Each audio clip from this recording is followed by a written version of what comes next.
नागपूरच्या त्रिमूर्ती नगरातील आस्तिका समाजाचा 19वा दीपोत्सव सोहळा भक्तिमय आणि उत्साहपूर्ण वातावरणात पार पडलाय.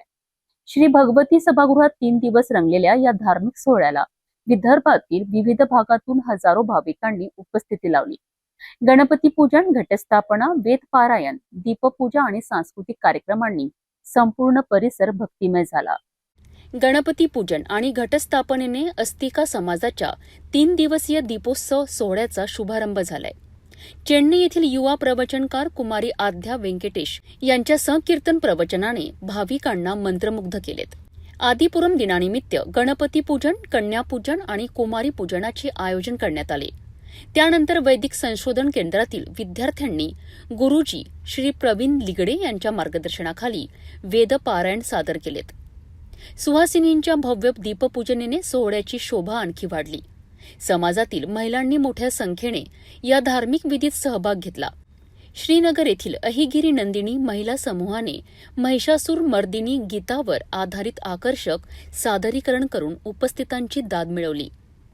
3ही दिवस देवी भवानी आणि देवी अंडाळ यांच्या दर्शनाकरिता भाविकांची मोठी गर्दी झाली. दीपपूजेसाठी नोंदणी केलेल्या सुहासिनींसाठी अस्तिका समाजाच्या व्यवस्थापन समितीने विशेष व्यवस्था केली होती. सर्व धार्मिक विधी नियोजित वेळेत आणि सुरळीतपणे पार पडलेत. या कार्यक्रमाला राजू तलमले यांची प्रमुख उपस्थिती होती. सोहळ्याच्या शेवटच्या दिवशी विशेष अतिथी देवरावजी प्रधान आणि त्यांच्या पत्नी प्रतिभा प्रधान यांचा शाल व श्रीफळ देऊन सत्कार करण्यात आला. त्यानंतर भाविकांनी महाप्रसादाचा लाभ घेतला.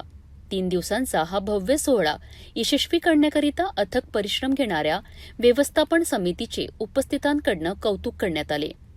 अखेर देवी अंडाळ आणि देवी भवानी यांच्या मंगला आरतीने 3 दिवसीय दीपोत्सव सोहळ्याची भक्तिमय वातावरणात सांगता झाली.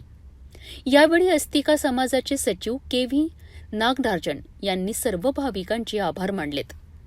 अस्तिका समाजाच्या 19व्या दीपोत्सव सोहळ्यात धार्मिक विधी, वेदपारायण आणि सांस्कृतिक कार्यक्रमांच्या माध्यमातून भक्ती आणि संस्कृतीचा सुंदर संगम पाहायला मिळालाय. हजारो भाविकांच्या उपस्थितीत पार पडलेल्या या सोहळ्याची मंगला आरतीने भक्तिमय सांगता झाली.